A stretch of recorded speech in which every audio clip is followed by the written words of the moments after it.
Hello everyone and welcome back to my channel Edmund Mindaros, and for today's quick tutorial and I'm going to show you guys on how to remove or hide recent activity from appearing in a new tab or Firefox. And without further ado, and let's go ahead. So all you have to do is to open up on Firefox browser, and then dito lang sa upper right side, and then click mo lang tong three line icon na to, so click mo lang yan. And then next step ay kailangan mo lang select dito yung settings. So dito sa settings, and then next step, select mo lang dito yung home. So click mo lang yan. And then dito sa home, scroll down and then locate natin yung recent activity. Okay? So ito siya.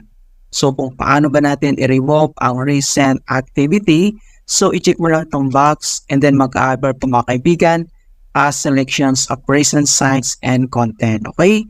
So check mo lang tong box kung gusto mo dito sa visited pages. So, check mo lang or uncheck mga kaibigan. So, visited pages, bookmarks, most recent download, pages, save to packet. Okay? So, uncheck or check mo lang tong box. Okay? And then dito naman sa right side ay click mo lang tong arrow na to and then nandito yung mga options.